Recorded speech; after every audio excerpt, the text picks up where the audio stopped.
శ్రీ గురుభ్యో నమః. అందరికీ నమస్కారం. తెలుగు హోమియోపతి గురుకులానికి స్వాగతం. ఈ విశ్లేషణలో మనం ఆరోగ్యం, జీవితం గురించి ఒక సరికొత్త కోణాన్ని ఆవిష్కరించబోతున్నాం. అదే సామరస్యం, హోమియోపతి మరియు సానుకూల జీవన విధానం. మన గత సిరీస్ BHS01లో మ్యాటర్, ఎనర్జీ, వైటల్ ఫోర్స్ ఇంకా హార్మనీ ఈ విషయాలన్నీ మాట్లాడుకున్నాం, గుర్తుందా? శ్రీ పివి సత్యనారాయణ గారు 2021లో మనకు అందించిన అద్భుతమైన పాఠాలను ఒక్కసారి స్మరించుకుంటూ ముందుకు వెళ్దాం. ఇక్కడొక ముఖ్యమైన ప్రశ్న వస్తుంది. మనలో సామరస్యం భంగపడితే దాన్ని తిరిగి ఎలా పొందాలి? ఈ ప్రశ్న గురించి కాస్త లోతుగా ఆలోచిద్దాం. అసలీ సామరస్యం ఎలా లోపిస్తుందంటే, సరైన ఆహారం తీసుకోకపోవడం, నిద్రలేమి, మానసిక ఒత్తిడి లేదా కుటుంబంలో గొడవలు ఇలాంటి ఆటంకాల వల్ల మన లోపల ఆ హార్మోని దెబ్బతింటుంది. మరి దీనికి పరిష్కారమేమిటి? ఈ కారణాలను గుర్తించి ముందు వాటిని సరిదిద్దుకోవడం, ఆ తర్వాత సరైన జీవనశైలిని అలవర్చుకుంటూ అవసరమైనప్పుడు తగిన వైద్య సహాయం తీసుకోవడమే హార్మోనిని తిరిగి పొందే మొదటి మెట్టు. వైద్య సహాయం అన్నం కదా, ఇక్కడే క్లాసికల్ హోమియోపతి గురించి ఒక ఆసక్తికరమైన విషయం మనం తెలుసుకోవాలి. వ్యాధి పేరు ఒకటే కావచ్చు, కానీ దాన్ని అనుభవించే విధానం ఒక్కో వ్యక్తిలో ఒక్కోలా ఉంటుంది. దీన్నే ఇండివిడ్యువాలిటీ లేదా వ్యక్తిగత స్వభావం అంటాం. హోమియోపతి ఎప్పుడూ కేవలం వ్యాధి లేబుల్ని మాత్రమే చూడదు, ఆ వ్యాధికి ఆ వ్యక్తి ఎలా స్పందిస్తున్నాడు అనే ససెప్టిబిలిటీని గమనిస్తుంది.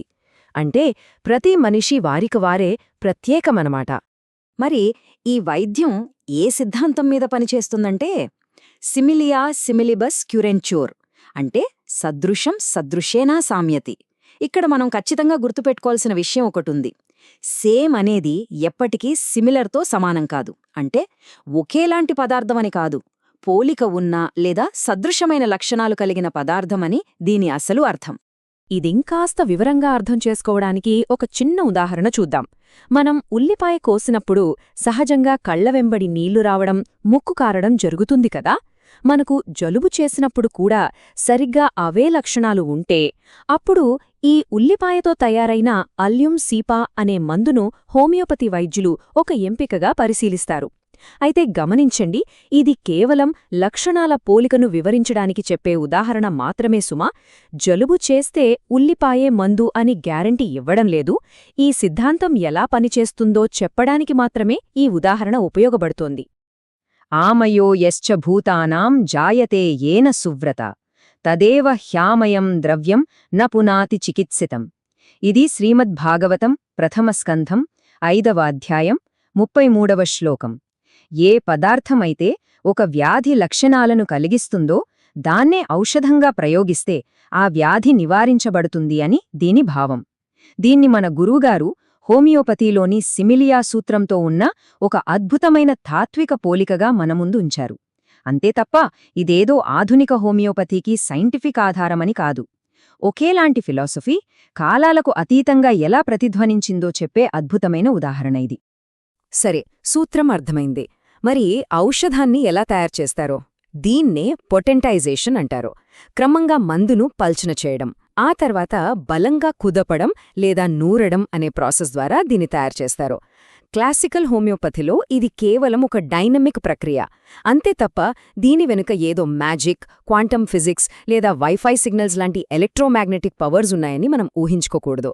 ఇది ఔషధ సామర్థ్యాన్ని వెలికితీసే తత్వశాస్త్రపరమైన ప్రక్రియ మాత్రమే. సో ఇదంతా చూశాక ఒక వ్యక్తికి మందుని ఎలా ఎంచుకుంటారో ఆలోచించండి.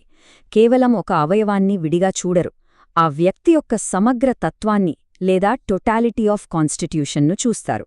అంటే వారి శారీరక లక్షణాలెలా ఉన్నాయి, మానసిక స్థితి ఎలా ఉంది, భావోద్వేలాలెలా ఉన్నాయి, వాతావరణానికి వాళ్లు ఎలా రెస్పాండ్ అవుతున్నారు, ఇవన్నీ కలిపి ఒక కంప్లీట్ పిక్చర్ లాగా చూస్తారన్నమాట. ఇక్కడిదాకా మనం హోమియోపతి ఔషధాల గురించి మాట్లాడుకున్నాం. ఇప్పుడు ఒక్క నిమిషం మనం ఆలోచించాల్సిన విషయం ఒకటుంది. అసలు ఆరోగ్యం అంటే కేవలం ఈ శరీరానికే పరిమితమా? ఈ ప్రశ్నే మనల్ని హోమియోపతికి అతీతమైన ఒక కొత్త తాత్విక కోణం వైపు నడిపిస్తుంది. మన ప్రయాణం అసలు ఇక్కడే చాలా ఆసక్తికరంగా మారబోతోంది. ఒకసారి శారీరక ఆరోగ్యం నుంచి మనం ఎలా ఎదగాలో చూద్దాం. ముందుగా మందు ద్వారా శారీరక ఆరోగ్యాన్ని సరిచేసుకున్నప్పటికీ మన ప్రయాణం అక్కడితో ఆగిపోకూడదు. ఆ తర్వాత మంచి జీవనశైలిని అలవర్చుకోవాలి. అటునుండి ప్రశాంతమైన మనసువైపు, ఆపై నిర్మాణాత్మకమైన ప్రవర్తన వైపు, అంతిమంగా ఇతరులతో ఆరోగ్యకరమైన సంబంధాలు ఏర్పరచుకోవడం వైపు మన అడుగులు పడాలి. నిజమైన సానుకూల జీవన విధానం అంటే ఇదే. దీన్ని ఇంకొంచెం ప్రాక్టికల్గా ఆలోచిద్దాం. ఇంట్లో ఎవరైనా కోపంగా గొడవపడుతూ ఉంటే ఆ ఇల్లంతా ఒక డిస్టర్బ్డ్ వాతావరణం వచ్చేస్తుంది కదా. అదే ప్రశాంతత, దయ, ఒకరికొకరు సపోర్ట్ చేసుకుంటూ ఉంటే అక్కడ అద్భుతమైన సామరస్య వాతావరణం ఏర్పడుతుంది. మన గురువుగారు చెప్పే ఆరా లేదా ఎనర్జీ అనేది ఇలా మన ఎమోషన్స్ వల్ల ఏర్పడే వాతావరణమే కాని మన శరీరం చుట్టూ కొలవగలిగే ఏదో భౌతికమైన మ్యాగ్నెటిక్ ఫీల్డ్ కాదు. మనం ఎలా ప్రవర్తిస్తామో మన చుట్టూ ఆ వాతావరణమే ఏర్పడుతుంది. మరి ఈ ప్రశాంతమైన వాతావరణాన్ని ఎలా తెచ్చుకోవాలి? ఇక్కడే ధ్యానం లేదా మెడిటేషన్ మనకు బాగా ఉపయోగపడుతుంది. మన మనస్సుకు, శరీరానికి చాలా దగ్గరి సంబంధముంటుంది. కోపం, భయం లాంటి ఎమోషన్స్ మనల్ని స్ట్రెస్కి గురిచేసి మన శ్రేయస్సును దెబ్బతీస్తాయి.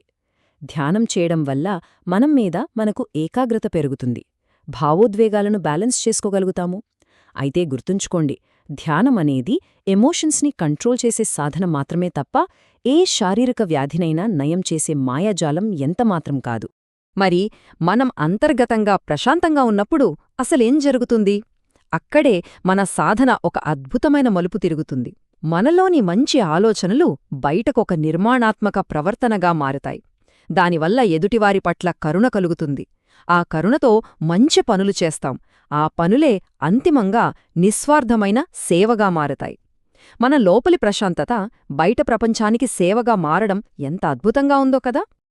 ఆ సేవ వల్ల వచ్చే ఫైనల్ రిజల్ట్ ఇదేనండి. ఇదొక నీటి తరంగం లాంటిది. మొదట మనలో మనం వ్యక్తిగత సామరస్యం సాధిస్తాం. ఆ పాజిటివ్ ఎఫెక్ట్ మన కుటుంబ సామరస్యానికి దారితీస్తుంది. అలా కుటుంబాలన్నీ బాగుంటే అది ఒక గొప్ప సామాజిక సామరస్యంగా మారుతుంది. మనం సాధించాల్సిన నిజమైన హీలింగ్ గమ్యం ఇదే. ఇప్పుడు వీటన్నింటినీ ఒక్కసారి మనస్సుకు అన్వయించుకొని ప్రశాంతంగా ఆలోచిద్దాం. హీలింగ్ అంటే కేవలం వ్యాధి తగ్గడమేనా? ఈ ప్రశ్న ఇంకాస్త లోతుగా వేసుకుందాం. మందులు వాడి శరీరం బాగున్నా మనలో కోపం, అసూయ, అహంకారం, భయం, స్వార్థం ఇవన్నీ అలాగే ఉండిపోతే దాన్ని నిజంగా సంపూర్ణ ఆరోగ్యమని అనగలమా? అలాంటప్పుడు కేవలం భౌతికమైన ఆరోగ్యం దగ్గర ఆగిపోకుండా నిజమైన అంతర్గత పరివర్తన వైపు మన ప్రయాణం ఎక్కడ మొదలవుతుంది, ఎలా మొదలవుతుంది? ఈ ప్రశ్నతో ఎవరికి వారు అంతర్మథనం చేసుకోవాల్సిందే.